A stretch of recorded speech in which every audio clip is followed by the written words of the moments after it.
It is a parasite, a monogenetic parasite, which completes life cycle only in one host called human. In human, it causes a disease called ascariasis. Adult stages causes the disease, not larva. Adult stages causes the disease called as ascariasis. It is pathogenic parasite because it is causing the disease. We can call it as a pathogenic parasite, and any parasite which belongs to phylum Nematoda or Platyhelminthes, we call them as helminth parasite.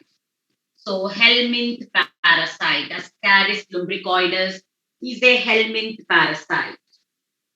And where do Ascaris lives in human? It lives in small intestine of human. So it's an intestinal parasite, beta. It is an intestinal parasite. And what is the pathogenicity of this Ascaris lumbricoides? What are the symptoms of the disease ascariasis?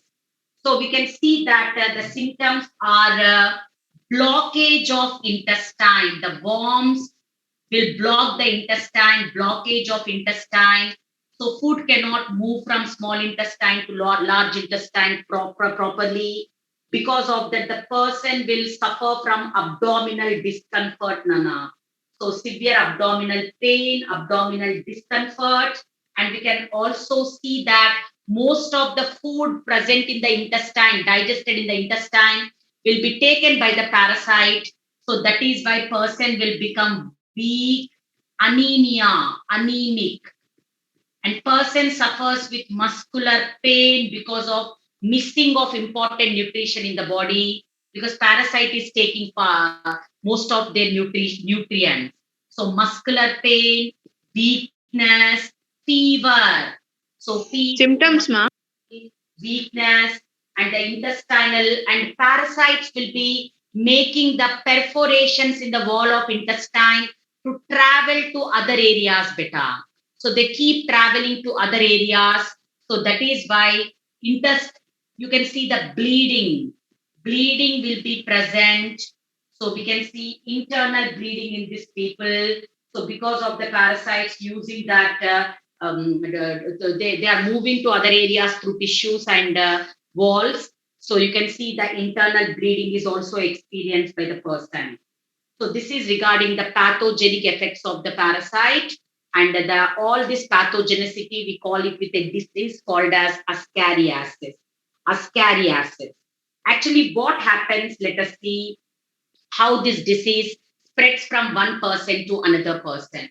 The disease spreads from one person to another person through fecal oral route of contamination.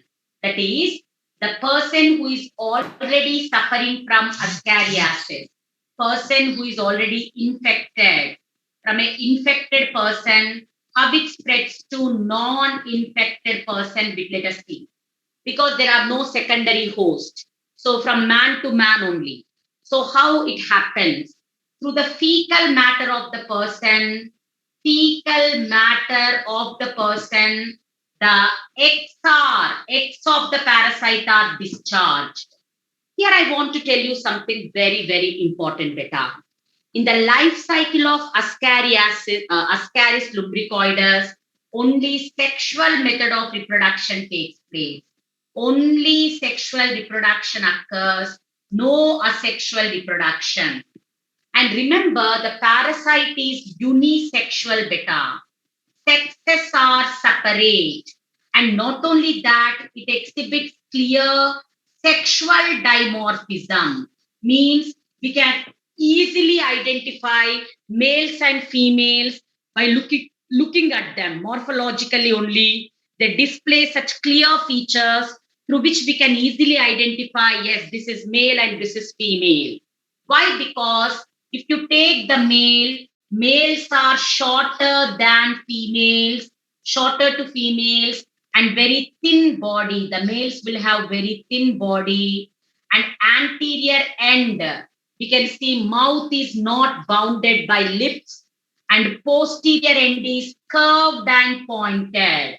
In male, posterior end is curved and pointed, and they have a cloaca, a common chamber for digestive, excretory, and reproductive systems. So they have a common chamber for digestive and reproductive systems, which opens through cloacal aperture. And there are one pair of, when you look at the cloacal region, we can see one pair of, did you remember Animal Kingdom beta while explaining Yes, ma'am. nematocytes? One pair of copulatory spicules are present in the cloacal region, which are called pineal setae. One pair of equal, made up of chitin, one pair equal in size. Copulatory spicules are present, which help in copulation, that is transferring the sperms into female body. So this is regarding the male, and an excretory pore is present through which the excretory bladder will open. The excretory fluids are released through the excretory pore. So this is regarding the structure of male beta, structure of male. But if we take females, so how about females? Females are longer and thicker than males. Females are longer and thicker. If you look at the female body, anterior end blunt, posterior end straight and pointed, and longer and thicker. And we can see that mouth not bounded by any lips. And we can see excretory pore as usual, like in males. And there is a vulval opening, that is female genital pore. A opening called as female genital pore is present at 1/3 distance from anterior end, and posteriorly slightly above the posterior end anus is present. So there is no cloaca beta. Digestive system and reproductive system have separate openings in female. So this is how we can identify males and females through the clear morphological, distinctive morphological features. And these are the, in an infected person, a person who has Ascariasis disease, the males and females are coiled around each other in the intestine, the small intestine. So they are coiled in such a way that the male cloacal aperture and female vulval aperture come face to face. Please respond, children. Are you following? Yes, ma'am. Yes, ma'am. So because of that, what happens? The copulatory spicules help in opening the vulva. They help in opening the vulva, and sperms are transferred into the female reproductive system through the vulval opening. The sperms are transferred into the female reproductive system through the vulval opening. So that's how copulation takes place in the small intestine, in the lumen of the small intestine. Adult males and females are present in a person who already have this parasite in his body. Adult males and females, the sexually matured males and females are present in his small intestine, coiled around each other. Sexual reproduction, copulation takes place. Fertilization is internal. Fertilization takes place inside the body of the female.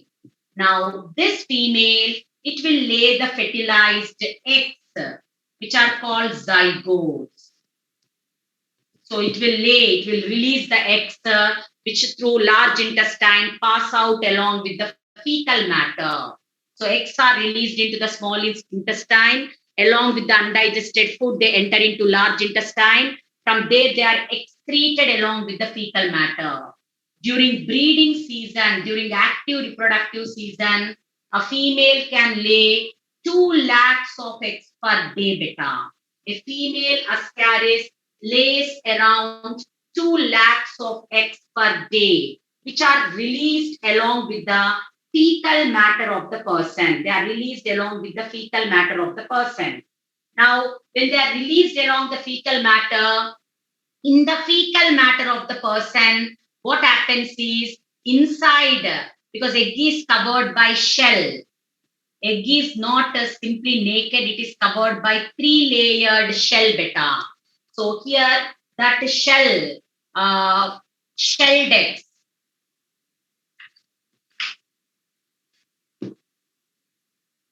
So outermost layer is made up of protein. Outer layer of the shell is made up of protein and which is wrinkled.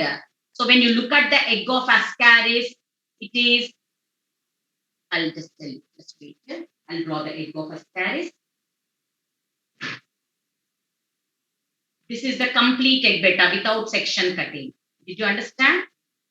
Are you following? Yes, ma'am. Yes, Shell ma'am. inside the zygote is present. When you take the section cutting, this outer folded layer of the shell, it is protein layer. Middle chitin layer. Middle layer of the shell is made up of chitin.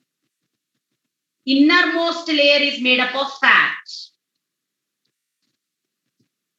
Then you can see the zygote with this is zygote, the fertilized egg. So such eggs with only the protein surface is rippled beta, rippled protein. Rippled means folded. Folded protein layer. So such eggs are called as mammillated eggs. Mammillate means folding. Mammillated. Just wait. Mammillated. Mammillated eggs. Eggs with folding. Clear, Nana? Yes, ma'am. The surface is folded. Now, such eggs inside the egg, the zygote which is present will undergo the development without any molting, because already it is inside the shell, no molting takes place, beta. Without any molting, the zygote will undergo the development to form first stage larva called first stage rhabditiform larva.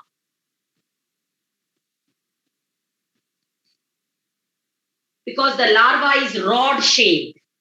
Larva is rod shaped. It forms rhabditiform. Rhabditiform means rod shaped. Rod shaped. First stage rhabditiform larva. First stage rhabditiform larva, which is covered by cuticle. It will shed the cuticle to become second stage rhabditiform larva. Second stage. Inside the egg, inside the shell, in the fecal matter only. Are you following, beta? In the fecal matter only, inside the shell. Second stage rhabditiform larva. Second stage rhabditiform larva is the infective stage to human, beta. Did you understand? See. Yes, ma'am. It can enter and survive inside the human. It is the infective stage to human. So through contaminated food and water, contamination of either through food and water or through house flies, cockroaches, through any method, they enter into a non-infected person. They enter into a new person. After entering into a new person, let us see what happens. Ma'am, when does the first stage turn into the second stage?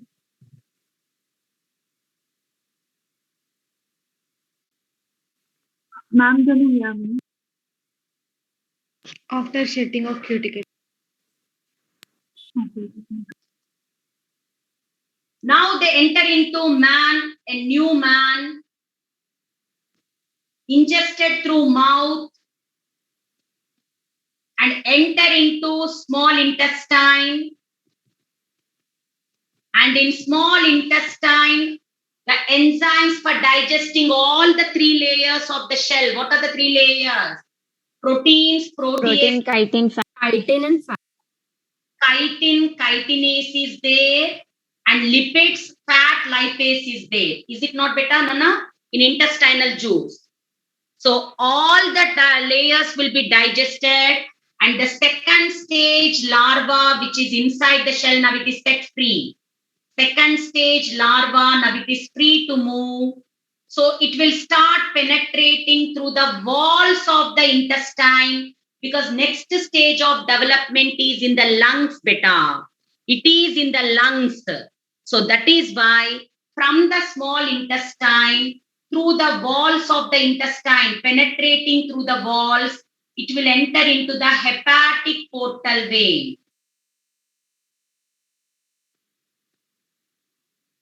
Do you know hepatic portal vein will connect intestine to liver? Yes, ma'am. Yes, ma'am. And from the liver, hepatic vein will be there. What it will do? Hepatic vein will collect the liver to heart. Yes or no? Yes, ma'am. Yes, ma'am. Heart. Pulmonary arteries will carry the blood from heart to where? Lungs. Because next stage of development of second stage larva is in alveoli of lungs. Where do they develop? Alveoli.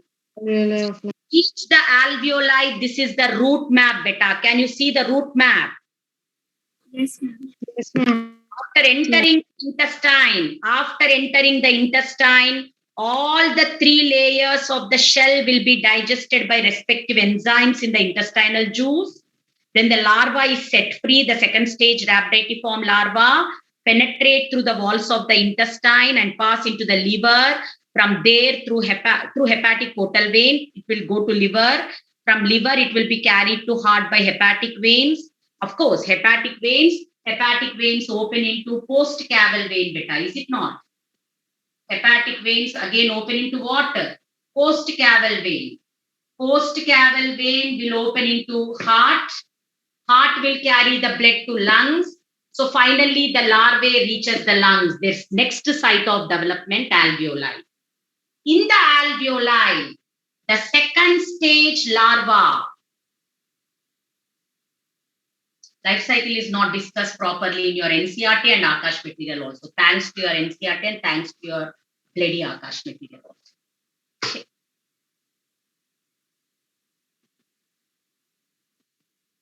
The alveoli of lungs. What happens, beta? Second stage larva, rhabditiform larva will undergo second molting, shedding of cuticle second time. Life cycle, there are 4 moltings, beta, in any nematode life cycle. Remember that. First molting, where did it take place, Nana? Did you remember in fecal matter? Yes. Second molting, it will become third stage larva, beta, Nana. Third stage rhabditiform larva. Call all larvas rhabditiform because they are all rod shaped. Now, third stage larva in the alveoli of lungs, they become third molting also will occur in alveoli only. To become what, beta, Nana? Fourth stage larva. Fourth stage larva. Fourth stage rhabditiform larva. So where is this molting occurring, beta? Third molting in the alveoli. Alveoli. Now the fourth stage larva cannot develop further in the alveoli. Now it is time for it to return to small intestine.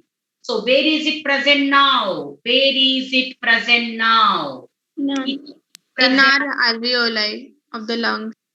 Alveoli of lungs. So it is present in the, this is larynx, trachea, bronchi, lungs, alveoli.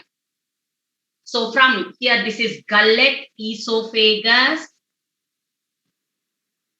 stomach, small intestine. For some time, I'll draw a picture. So just from that only you try to understand. Now, this is alveoli. From here, larva has to come back, beta, to small intestine. So when the person coughs, when he coughs, what is coughing? Bringing something present in the lung and respiratory tract into the mouth, no? Into the pharynx, no? Yes, ma'am. Yes, Yes, ma'am. ma'am. These stages will be pushed up. They will pass back from alveoli through bronchi into trachea, through larynx, through glottis. They come into pharynx, and from there they'll be swallowed. When the person after coughing, they'll swallow. No, generally that is a common procedure. After coughing, what you will do? Swallow. You'll swallow, no? Yes or no? You'll do it or not? Yes. Yes. When you swallow, what you happens? The things which have come into the pharynx will move back from gullet into where? Digestive system and reach intestine. So, did you understand the procedure, Nana? Yes, ma'am. Yes, ma'am. Yes, ma'am. Into intestine. And intestine, the last molting, fourth molting takes place in the small intestine. Fourth molting takes place. Because of that, the fourth stage larva will become fourth stage larva. After fourth molting, it will transform into a juvenile adult beta. Juvenile adult. Juvenile means sexually immature adult. And this sexually immature adult within 2 to 3 months, I think. 3 to 4 months, Ankunta. 3 to 4 months, yes. 3 to 4 months. So that is around 3 months. 3 months, bole to how many weeks? 12. 12 to 16 weeks, is it not?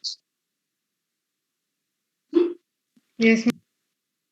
Yes, So exact period, whether it is 8 to 10 weeks or 12 to 16 weeks, I did not remember. I remember it as 8 to 10, 2 to 3 months only, better, not 3 to 4. 2 to 3 months only. 8 to 10 weeks is sufficient. 8 to 10 weeks is sufficient for juvenile to become sexually matured adult. And what happens after sexual maturity? Same story repeats. Males and females are coiled, copulation takes place, fertilization is internal. I started the story with the same thing, no? I started the theme with the same same Yes. thing. Yes, ma'am. So this is regarding the life cycle of Ascaris lumbricoides. In our body, many worms will be. Huh? Ma'am, many worms will be present when the eggs hatch in our body, not one. Many will be present, many. Lakhs will be present. Okay, ma'am. Thank you. Ma'am, Ma'am, fourth molting will take 2 to 3 months, ma'am. No, No. fourth molting, After fourth molting. young Okay, ma'am. one will become sexually matured adult within 2 to 3 months. Okay, ma'am. Thank you, ma'am. Next. Ucararia bancrofti, next paragraph, next parasite.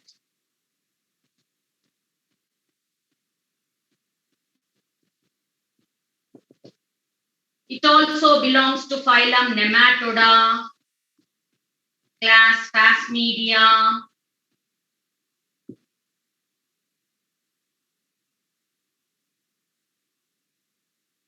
Named after the scientists called as Uckarer and Bancroft.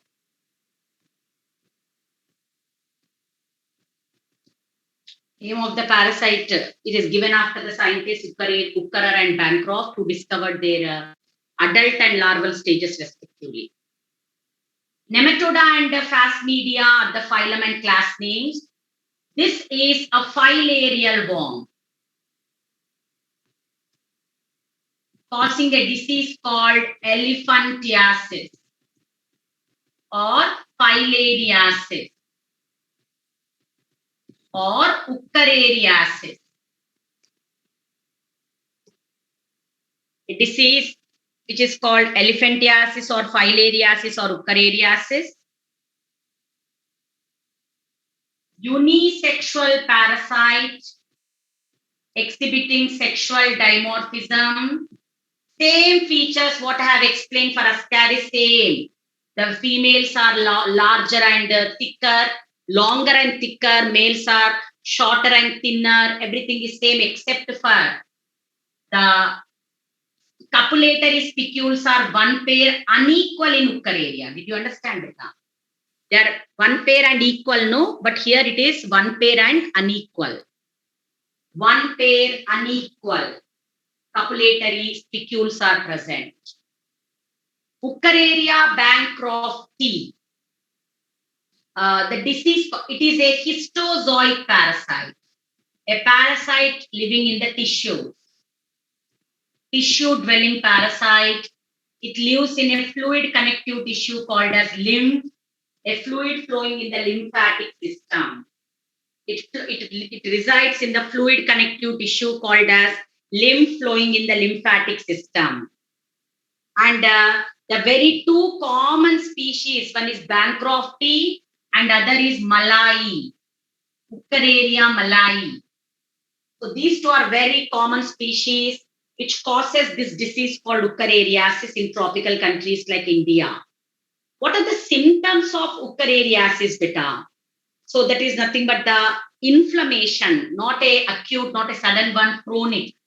It will take time for the inflammation, the swelling to develop in the body.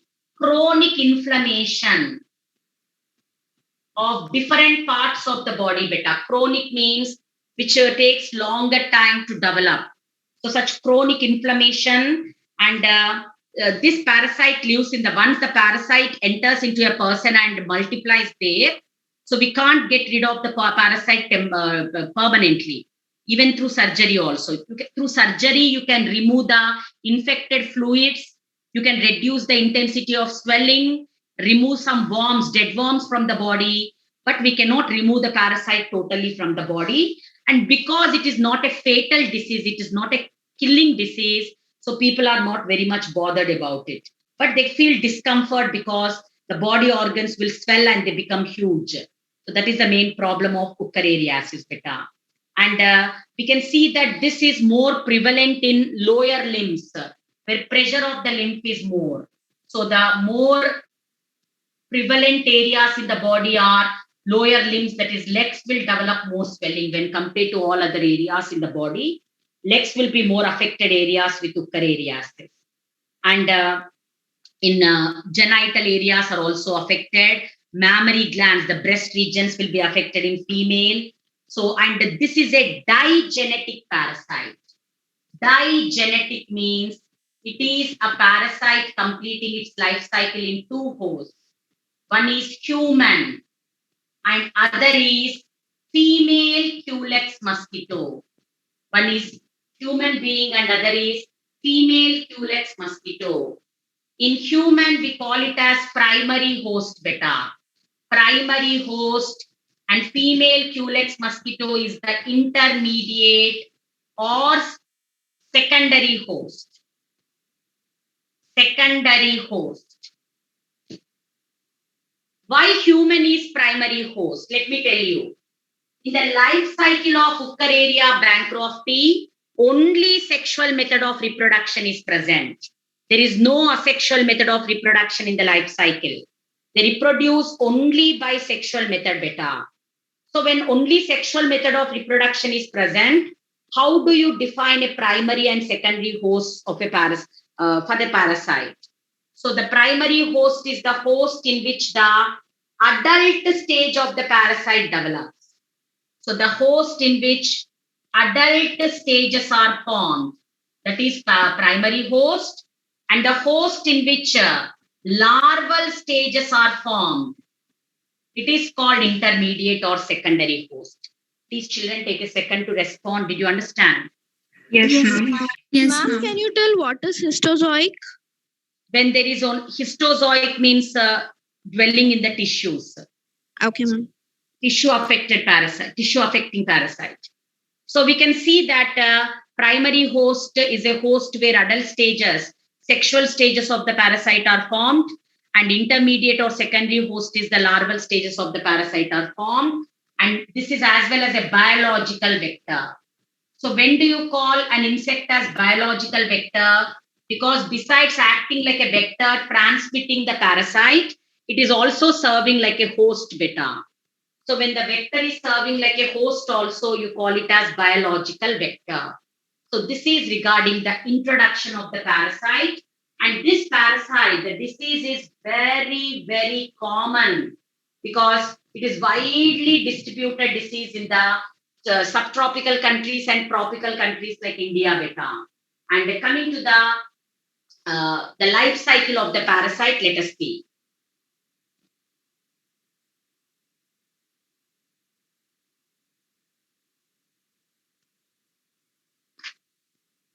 wherever lymphatic system is present in the body, like lymph vessels, lymph nodes, because these worms are present there, so they cause immense swelling because worms are large, thousands and thousands of worms are present in the lymph nodes, lymph vessels.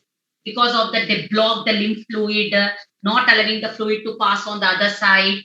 So they accumulate, the fluid will accumulate, causing immense swelling in that region.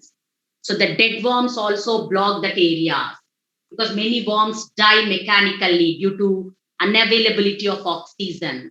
So because of that, that mechanically the dead worms will block the areas, causing very, very immense, very large swellings in that areas. So here we can see that how in human it is present in the lymphatic system, lymph present in different lymphatic system, different lymphatic areas of the body. So we can see that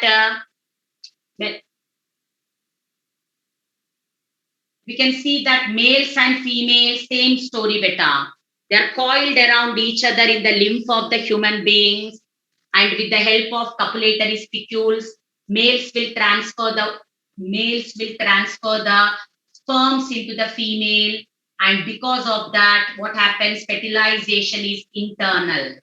Fertilization is internal fertilization, and after fertilization, zygote will undergo little development also in the female. So not directly, zygote is not released by the female. If only zygote is released by the female, we call the female as oviparous, like in Ascaris. But here, the zygote undergoes little development. So a underdeveloped stage, which is not a complete embryo, nor a complete egg, because slight development has took place. Now a stage called microfilaria. Microfilaria stage is formed from the zygote, which is still covered by egg sheath. It is still covered by egg sheath beta. So such microfilaria stage will be formed, which is still covered by egg sheath. And this microfilaria larva, these are infective stages. These are called sheathed microfilaria. Plural is microfilaria. Why you call it as sheathed? Because it is still covered by egg sheath. Did you understand, children? Or call it as shell. Yes, ma'am. So sheathed microfilaria are infective stages to mosquito. They cannot undergo further development in human. So now they have to reach mosquito. But to reach mosquito, if they are present in lymph, they can't reach the mosquito beta because mosquito do not suck lymph. What does it suck? It sucks blood. So that microfilaria larva from lymph, they travel to where? Blood. After reaching the blood, they start moving in the superficial blood vessels, that is veins, which are surface blood vessels, superficial vessels. During night from 10 p.m. to 4 a.m. And deeper vessels, arteries, because mosquito sucks the blood from veins, beta, veins, because veins are superficial. Arteries are deeply seated, deeper. So that is why they start moving in arteries from 4 a.m. to 10 p.m. Why? Because during night time, 10 p.m. to 4 a.m., this is the time where most of the human beings are at rest. Is it not? Giving chance for mosquito to suck the blood. Is it not, beta? During daytime, because when humans are active, they can kill the mosquitoes. They don't give a chance to mosquito to suck the blood. So that is why they keep moving in arteries during the daytime or when humans are active, and night times when humans are at rest, they start moving in veins. So that is matching with the blood sucking activity of the mosquito. Because if parasite moves in the veins at the rest period of human, then they have more chance of entering the mosquitoes. This phenomenon of moving in superficial vessels during night and not nights when human is inactive. And deeper vessels when human is active is called nocturnal periodicity. Nocturnal periodicity, which is first time detected by Sir Patrick Manson, a scientist called Patrick Manson, for which he received Nobel Prize. So he received Nobel Prize for this discovery. So title called Sir is given along with the prize money. You know, the Sir laureate to all Nobel laureates will give the title Sir, or for ladies it is Madam. So Sir Patrick Manson, nocturnal periodicity. They can survive. These stages can survive for 70 days. That is 10 weeks in the blood of human. And within 70 days, if Culex mosquito do not take the stages, they will perish in the blood. In case if Culex, female Culex mosquitoes such a blood containing this microfilaria stages, now they enter the body of the female Culex mosquito. So the stages will enter the female Culex mosquito, the sheathed microfilaria enters the female Culex mosquito. Now, after entering the female Culex mosquito, inside the mosquito phase or mosquito cycle, inside what happens is, first they'll enter into a part called crop of digestive system. From the crop, they will enter into midgut. And in the midgut of the mosquito, in the mesenteron, so the midgut juices, directly I'll put midgut beta, so otherwise you'll take it as crop. In the midgut juices will digest the egg sheet. Egg sheet will be digested due to the action of midgut juices. So because of that, the inner larva is set free. Now it will start penetrating through because larva has a structure called stylet, oral stylet. With the help of oral stylet, it will penetrate through the walls of midgut, because next stage of development of the larva is thoracic muscles beta. So where do the larva develop? Thoracic muscles. So larva has to reach the thoracic muscles. Did you understand, children? Please respond, Nana. Yes, ma'am. Yes, ma'am. Ma'am, after digesting the egg sheet material, then what happens, ma'am? Larva will be set free. Larva will be set free because there is egg sheet covering the oral stylet also. When it is digested, oral stylet is exposed. Is it not? Now it is free to dig. Now it will dig, enter into the surrounding hemolymph, and from there it will swim towards the thoracic muscles. After reaching the thoracic muscles, the microfilaria, it will undergo without any molting. It will develop into first stage larva. Without molting, it will become first stage larva, which is sausage shaped larva. It is called sausage shaped larva. First stage larva will undergo first molting to become second stage larva. Second stage larva is elongated larva. Very long it is. So it is called elongated larva. Second stage larva will undergo what beta? Second molting. Second molten. To become third stage larva, which is called infective microfilaria larva. Do you know why it is called infective microfilaria, the third stage? Because this stage is infective to human. It cannot undergo further development in mosquito beta. Did you understand? It cannot undergo further development in mosquito. It is called infective microfilaria. Now this infective microfilaria larva, because it cannot undergo further development, from thoracic muscles, it will move towards the salivary glands of the mosquito beta. So that whenever mosquito bites a man, So along with saliva, these stages will be released into the human. So whenever mosquito bites a man, along with the saliva of the mosquito, the stages will be released into the human. And from the first, they are released into the blood of the human. And from there, where do they travel? To the lymph. Because the site of development in human is which system, beta? Which tissue? Lymph. Lymphatic system. Yes. After reaching the lymph, what happens? Ma'am, the board isn't clear. Could you wait for a Ma'am, I minute? have a doubt. Take a while, ma'am. Board is Ma'am, totally don't blurred, erase, ma'am. Now, is it clear? Yes. The third stage larva, the third stage microphyte. Is it clear, beta board? Yes, ma'am. It will undergo third molting and fourth molting also successively, one after the other,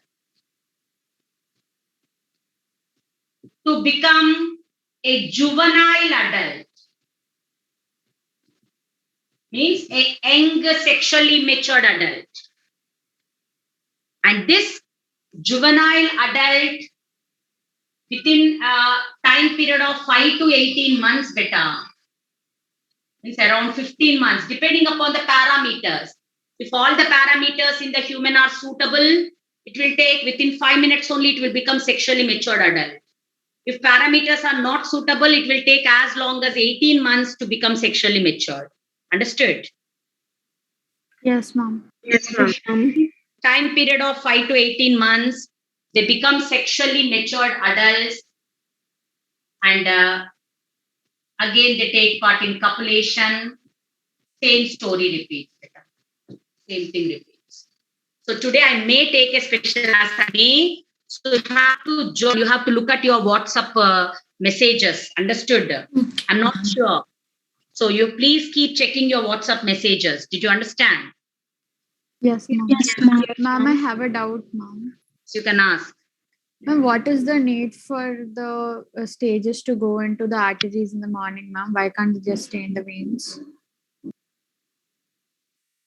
How could they stay in the veins better? Because if they stay in the veins, the same food, the nutrient supply, oxygen supply won't be equal, uniform, no, all over.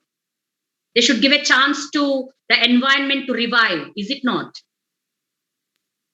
Yes, ma'am. Ma'am, could you tell in which stage it will move from blood to lymph? Same stage, the third stage only. Okay, ma'am. Stage.